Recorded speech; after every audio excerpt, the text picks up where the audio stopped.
Deformation and secondary faulting associated with basement involved compressional and extensional structures. Abstract experimental clay modeling is used to study the geometry and evolution of deformation zones formed above basement faults.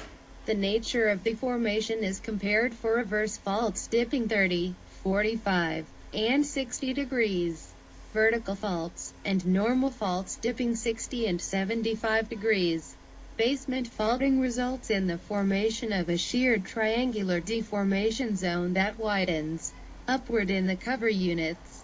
Most of the deformation is focused within a central zone of secondary faults, which propagate upward and eventually break through the entire section. Experimental setup. Scaled experimental models have been widely used to document and understand the evolution of structures and related faults.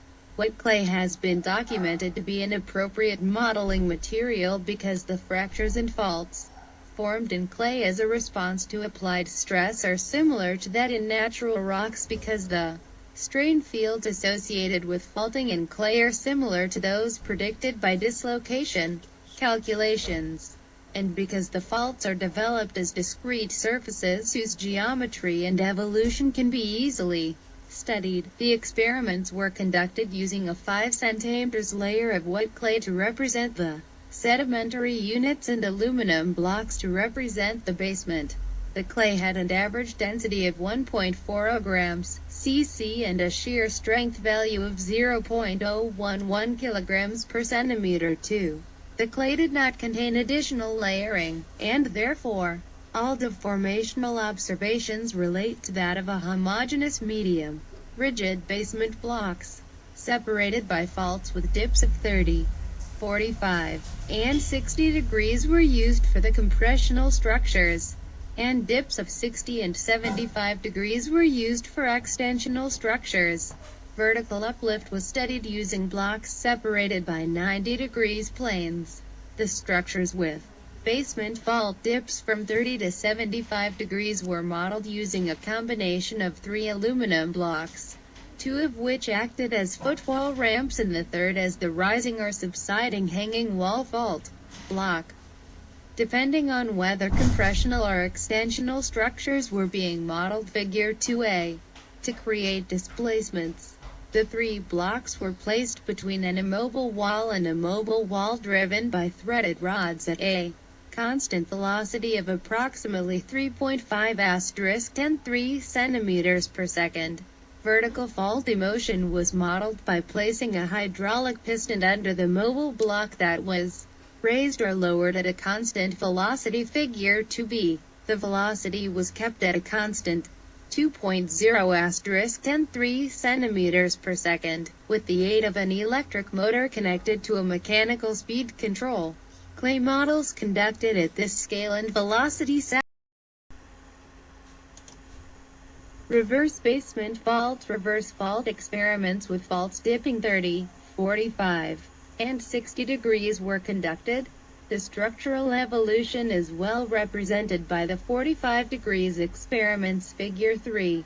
Differences resulting from a change in fault dip are described for the 30 and 60 degrees models. Figure 4. Initial deformation results in the formation of a monoclinal structure terminating at the tip of the basement fault. Figure 3a. A significant amount of deformation occurs by the formation of a few secondary reverse faults within the lowest units, with progressive shortening. These faults increase in length and are rotated downward within the deformation zone and are replaced by new faults formed directly above the tip of the basement block in the hanging wall. Figure 3b. C. The entire deformation occurs within an initially upward widening triangular deformation zone, bounded by 2 axial surfaces. An anticlinal axial surface A tied to the tip of the basement hanging wall and a synclinal axial surface S, which terminates at the tip of the basement footwall. The axial surfaces separate the unfolded units from the folded units in the monoclinal structures. This deformation zone widens with progressive deformation, thereby incorporating more material, which migrates through the anticlinal and synclinal axial surfaces. The positions of the anticlinal and synclinal surfaces shown at each stage are those in the final stage of deformation. Most of the faults are located within the central part of the deformation zone. In the late stages of deformation, as the throw on the up-thrown block approaches or exceeds about half the thickness of the overlying sediments, one or more of the faults break through to the surface. Figure 3D. The overall pattern of deformation is similar for the 30 and 60 degrees dipping faults. Figure 4. The primary differences are the dips of the secondary faults and width of the deformation zone as measured by the apical angle between the anticlinal and synclinal axial surfaces. The apical angle is higher for the 30 and 45 degrees models than for the 60 degrees model. Regardless of the dip of the main basement fault, a fairly large distribution of dips of the secondary faults always exists. Particle paths traced with respect to a fixed footwall were determined for all experiments. The centers of circles inscribed within the clay were traced on photographs taken during regularly spaced increments of deformation. The particle paths were then determined in ArcGIS by connecting these points with reference to fixed points in the footwall. The particle paths show a similar pattern for all of the models. Figure 5. The particle paths are approximately parallel to the fault and have the same length as the fault. Slip in the hanging wall away from the fault. Within and in the vicinity of the tertiary deformation zone, the particle paths tend to be generally convex upward, suggesting a transfer of material from the anticlinal to the synclinal area. The particle paths are progressively shorter toward the synclinal axial surface within the deformation zone. Basement faults. Vertical uplift on basement faults results in a monoclinal structure with a broad anticlinal arch and a narrower synclinal arch. Figure 6.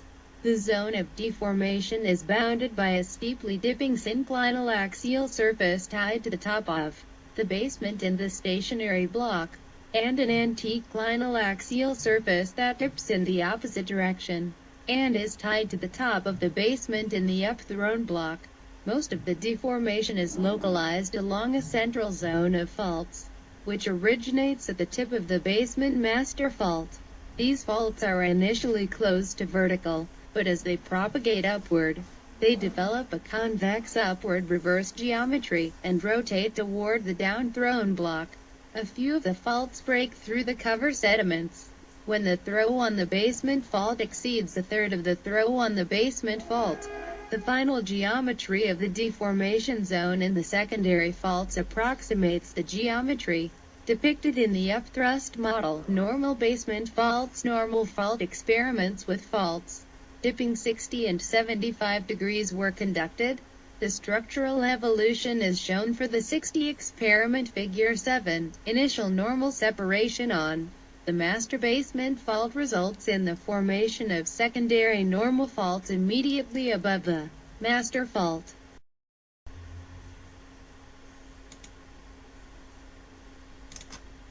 The particle paths for a vertical fault traced with respect to a fixed footwall are approximately parallel to the fault in the hanging wall outside the deformation zone. Figure 9a. Within the deformation zone, particles between the anticlinal axial surface and the extension of the fault into the cover units show a slightly convex upward pattern sloping toward the down-thrown block. Progressively less movement occurs close to this synclinal axial surface.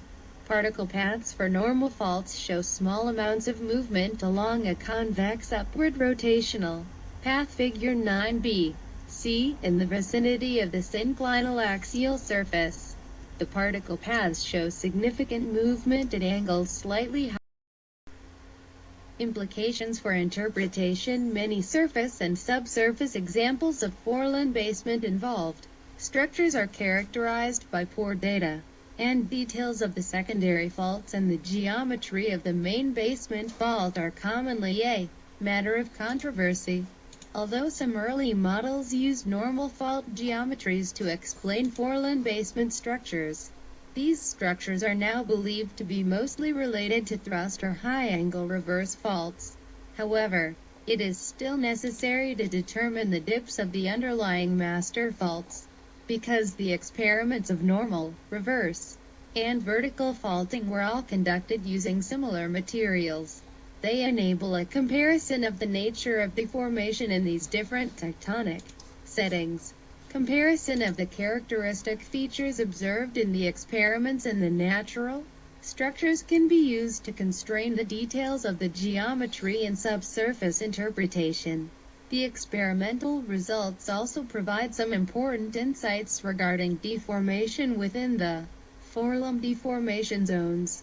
These observations can be used to supplement data in surface or subsurface interpretations of these structures, regardless of whether the faults are normal, reverse, or vertical. Deformation of the sedimentary cover occurs within a triangular zone. Units closer to the rigid basement undergo deformation over a narrower zone than the units higher up. This is reflected in generally steeper bed dips in the basal units and lower dips in the upper.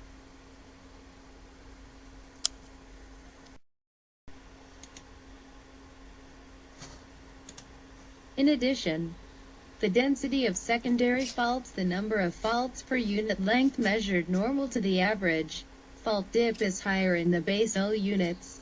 Although deformation at any stage occurs over a fairly wide zone, most of the deformation is localized within a central fault zone. Geometrically, this configuration is similar to the heterogeneous Trichier model. Zender and Almendinger 2000 proposed a shape factor S to define the pattern of deformation in the Trichier zone, with S equals 1, representing homogeneous shear, and S greater than 1, representing heterogeneous shear, with the concentration of deformation in the center of the Trichier zone.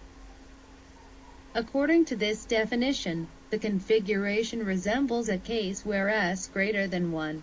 However, both of these models suggest heterogeneous deformation within a constant area Trichier zone, whereas the experiments suggest that at least part of this geometry is related to an expanding zone of Trichier deformation. In all cases, one or more of the secondary faults only break through the entire sedimentary cover when the structural relief of the basement is between 1/3 and 1/2 the thickness of the sedimentary package above it. Comparison with natural structures. This section describes 4 natural examples of basement-involved structures with different interpreted dips of the basement faults. Figure 10. Although there are differences between the natural examples and the experimental models, a number of the characteristic features in the models are replicated in these examples, whereas others can be predicted using the models. The Spring Creek anticline in the Bighorn Basin is an example of a basement-involved structure related to a moderately dipping basement thrust fault. The cross-section shown in Figure 10a is modified from Peterson 1983 and based on surface data, and data from 5 projected wells, one of which drills through the entire deformation zone. The main thrust fault makes an angle of 50 degrees with the footwall and 40 degrees with the hanging wall, for an average basement fault angle of 45 degrees. Compare with Figure 4c. The foreland deformation zone is made up of a series of 3 minor thrust faults with progressively decreasing dips from the anticlinal to the synclinal axial surface. 2 out of syncline faults propagate from the synclinal hinge toward the structure to accommodate the layer parallel shortening that occurs in the vicinity of the synclinal hinge. The bounding anticlinal and synclinal axial surfaces dip in the same direction as the main fault, and the angle between the two surfaces is approximately 35 degrees. Because the structural relief of the basement is less than 1/4 of the thickness of the sedimentary cover, all of the secondary thrust faults die out within the Cretaceous sequence and do not propagate to the surface. The Grass Creek structure figure 10b in the Bighorn Basin is associated with a reverse fault, making an angle of 69 with basement in the footwall, and 55 degrees with the hanging wall for an average angle of 62 degrees. Compare with figure 4e. The shallow dip of the hanging wall block may be related to a change in the dip of the master fault. At depth are the regional dip in this area related to a larger first-order structure.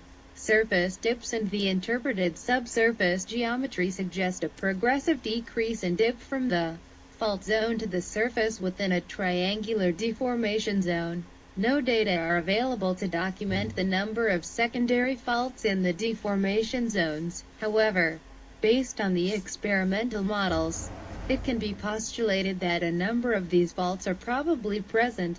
The angle between the bounding anticlinal and synclinal axial planes is approximately 30 degrees and similar to what might be predicted from the experimental model figure 4e, because the basement throw is approximately or less than one-half the thickness of the sedimentary cover above it. No major faults crop out at the surface within the deformation zone. The Owl Creek structure in central Wyoming shows considerable variation in geometry along trend, and a number of models have been proposed for this structure. In the Boysen Dam section in the Wind River Canyon, the structure most closely approaches an upthrust structure, related to a steeply dipping master fault, with dips exceeding 70 degrees. Figure 10c. The interpretation by Wise 1963 suggests that the main fault branches into a number of shallowing upward secondary reverse faults. However, close to the anticlinal axial surface, a number of normal faults are also present, most of which dip toward the deformation zone. The most important of these is the Boysen Fault, which also marks the approximate location of the anticlinal axial surface. Compare with figure 8a. The anticlinal and synclinal axial surfaces dip in opposite directions, and the angle between them is approximately 80 degrees. Because the structural relief is very high compared with the thickness of the sedimentary basin, the deformation zone extends into the basement, and both the major and a large number of the secondary faults are exposed at the surface. The Golden Fault in the Soda Lake area of the Colorado frontal zone, documented by Berg 1962, shows a very similar geometry and characteristic features. A surface structure from the Gulf of Suez figure 10d provides a good example of an extensional fault propagation fold developed above a normal fault. The fault dips at approximately 63 degrees and has cut through the already developing fold, resulting in dipping panels adjacent to the fault in both the hanging wall and footwall. The structure is bounded by anticlinal and synclinal axial surfaces that separate it from the regionally dipping strata. The structure is reconstructed on the basis of sparse surface data. The experimental models figure 8c suggest that a number of secondary normal faults are likely to be present in both the hanging wall and footwall within the tertiary deformation zone. Conclusions: deformation of a weak sedimentary cover above a faulted rigid unit results in the formation of triangular deformation zones. Within the deformation zone, units closer to the rigid basement undergo deformation over a narrower zone than the units higher up.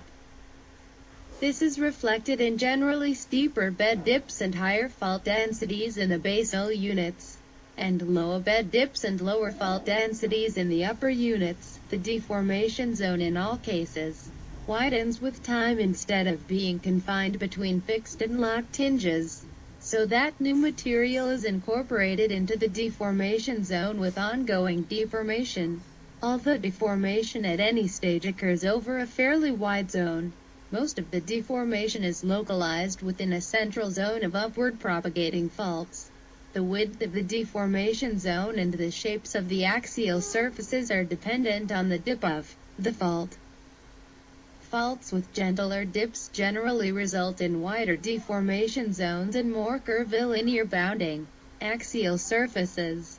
The anticlinal axial surface dips in an opposite direction to the synclinal axial surface for vertical faults and normal faults. Particle paths show a convex upward path, suggesting movement across the projection of the fault from the anticlinal to the synclinal area. The paths indicate larger movements close to the anticlinal axial surfaces for reverse faults and Figure 1. Structural models of basement-involved structures. A reverse fault model. B. Normal fault model. C. Upthrust model associated with vertical to very steeply dipping reverse faults. Figure 2. A. Experimental setup for structures involving reverse and normal faults. Q is the fault dip and ranges between 30 and 75 degrees. The clay cake, which is 5 centimeters thick, is deformed above sliding rigid aluminum blocks driven by a motor. B. Experimental setup for vertical fault experiments. The clay cake is deformed above rigid aluminum blocks bounded by vertical faults. Vertical motion is simulated using a hydraulic piston located below the central block. Figure 3. Progressive evolution of basement-involved compressive structure above a 45 degrees basement fault. Dashed lines for each panel show the locations of anticlinal A and synclinal S axial surfaces in the final deformed stage. Figure 4. Variation in deformation zone geometry for compressive structures for A30, C45, and E60 degrees basement faults. Note the greater width of the deformation zone for lower basement fault dips, the synclinal axial.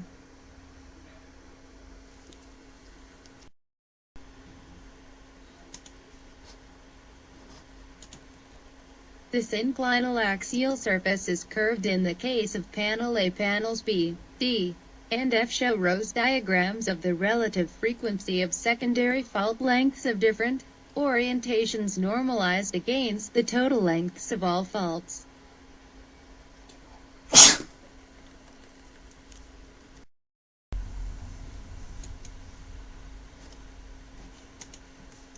A equals anticlinal axial surface, S equals synclinal axial surface. Figure 5. Particle paths traced with respect to a fixed footwall for compressive structures with basement fault dips of A30, B45, and C60 degrees. Gray zones in this and other particle path figures represent the final Trichier zone. Large circles show the final position of each particle. Figure 6.